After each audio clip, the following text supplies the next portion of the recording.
I'm Full Dark Amy. Welcome back to the channel. I'm not alone. I'm here with the Ghoul guide, Courtney Eastman from Western New York.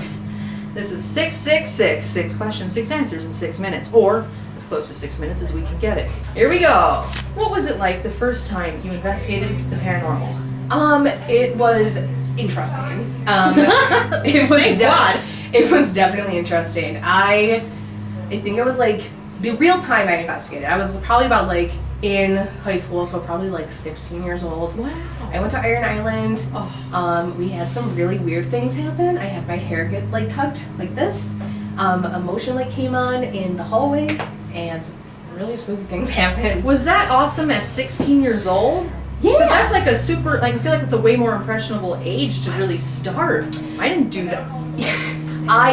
The first real that was the first real investigation, but like my first investigation, like really going into the paranormal, was at the Buffalo Central Terminal with John Zaffis, Steve Gonzalez, and Dave Tango. I don't care if it's 6626. Let's hear about that a little more. That's a crew, and what a place. Yeah. Oh man. From what I remember from the night, I remember being up on the 3rd floor, and John Zaffis had a spirit bot, like a SB7 for like the first time, Yeah, I guess. And he was like, all right, you guys, shout out questions. Like, everyone was like, what's your birthday? And I was like, do you know what year it is? And I just remember John vividly turning to me and going, that's a good question. And I was like, John Zaffis knew who I was.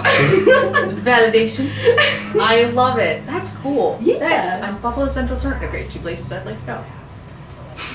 What's something you don't want to find out about the paranormal, in that it might scare you, turn you off from it forever, or just be too disheartening to take in? I would say maybe that it all fades to black. Like I feel like my biggest question when it comes to the paranormal is, what happens when we die? This question has been haunting me for years. Like, when we die, like, is it all black, or do we wake up and like we blink into our new life, like quote unquote like reincarnation? So I feel like if I were to just realize that like when we die, it all just dies with us, it's like, well, okay, cool. Yeah. So I don't know. That is a big one I found, and I think a lot of us think about that one. Yeah, like, it pops in my head every once in a while, and I'm just like, why are we on this again? Like, why are we gonna go down this spiral? I need to have fun before that happens, so let's keep doing this. Oh, yeah, no, that's deep. That's real. That's very real. Now, what's an unexplained situation that has left you so confused that you keep revisiting this one particular situation over and over, and there's just no earthly explanation for it? Okay, I'm gonna say the story that I was just telling Mallory. I have this weird feeling that me and Madison Seminary are opening up to each other.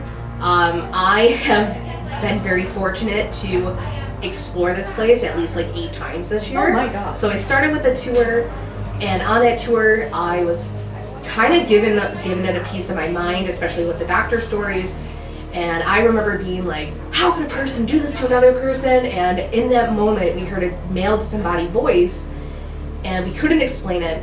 But recently in November, when we went back, we were trying to find a missing piece of equipment, and I didn't realize after everyone did a floor sweep that they went back down to the lobby. So I just continued to go up in a building alone. Oh. So I was hearing footsteps and banging, so I assumed it was my friends up there. And when I got to the steps, in the only staircase, I got a message on my watch from my friend saying like, hey, we're gonna go get breakfast, we'll see you there.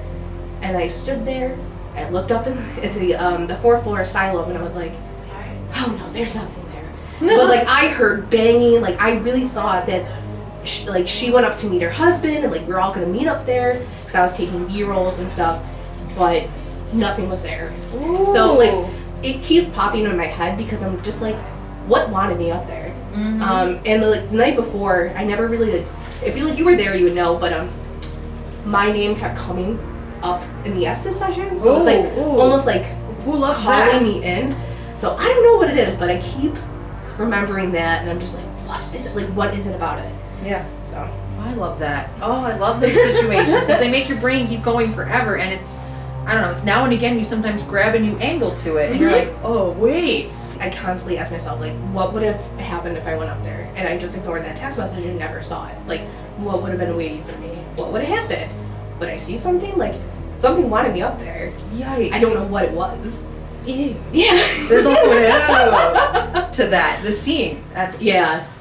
What do you find to be the most difficult aspect of this field, the paranormal? These are like some hard-hitting questions. The first thing that's coming to my head is like the different opinions of everyone. I don't really find it difficult, but I find it difficult when people aren't as open-minded as you are. Mm-hmm. Like, they're very closed off. Like, it's this, this, and this. And it's not like, well, what about this avenue? Or like, what about this explanation? They're just like, nope, it's this person. They died in this house. It has to be them. So I think that's the most difficult part. Because, like, there's more out there. Yeah, how do you know? How do you get to those definitions? Yeah, like, so how do you hard know at it's not best. just like a spirit passing through, or, you know, just a random moment in history that's on loop? Like, it could be what you're saying, but it also could be so many other things. We have to remain, like, I don't know, somewhat open-minded. That definitiveness seems to really be a vibe killer in the paranormal. Like, whenever someone's telling you, like, and it's this spirit, and I talked to it then, and it said this, and it's I'm like, sure then why you- tell me? It's for you. And I'm sure you did, but Right, that's for you to interpret Yeah. for you. But what if? It's like the erasure of all the what ifs. Mhm. And that's like, come on, we gotta get bigger than that. So if you hear wind chimes, there's actual wind chimes behind us, and they're like huge. yeah. Shh, I'm doing an interview. Do you find this field to be what you expected, entirely different, or is it what you expected? Yes and no. When I was a little kid, because I really got into this stuff when I was little, with the paranormal TV shows and just That's like my cool. I wish I like had more weird of that. curiosity for it. Like it's really been this like underlying constant in my life, and you know, because of quarantine, I finally had this chance to like really explore it and see those avenues. I think it's a mixture of both. Like I expected, you know, I expected like some of the stories and like Paranormal. I didn't expect that. I don't know. I definitely didn't expect to find myself in some of the situations that I found myself in. I didn't expect, like, Waverly Hills. That was a trip 20 years in the making. Wow. I really never thought that I would go to that place. No kidding. So, and I never really thought that I would ever experience some of the activity that I had, not even there, but like in other places like the Homestead or like even Madison. I always just thought like, I go to this place, investigate, like walk away with like one or two stories and not really like find the passion that I really had for it. So, I don't I know. like that. Oh. It sounds like it's better than. Yeah, it's Like, like it's definitely better than what I thought it could be. Okay, that's good.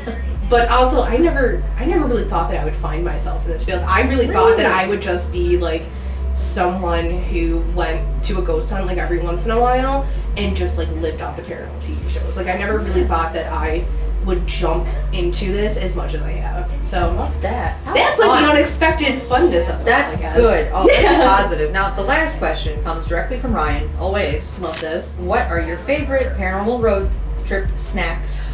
What do you eat in the car? Scooby snacks is definitely one. I The love crunchy cookie things, right? Yeah. Yeah, they're like kind of sweet on top. Mm-hmm. They're Yes. like little graham crackers. Yes. I've been addicted to those for the past year. Mhm. Every investigation. I also love chocolate covered almonds Nice. I like that. and bison dip and barbecue chips. I love The it. combination is just That's the sweet and salty. See, that's what I like.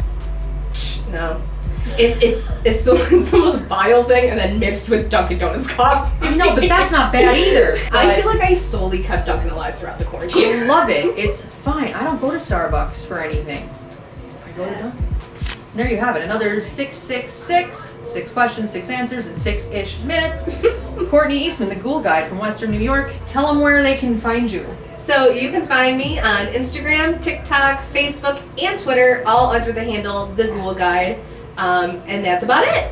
And she's got merch. And I got merch. So I'm basically more on Instagram than anything. So if you ever want to contact me or see what I'm up to, Instagram is definitely the place. Oh, I love it. Thank you for watching. Hit the subscribe button if you have not. There's a thumbs up button down there. You might want to hit that too. Leave a comment. And as always, Stay weird. Okay.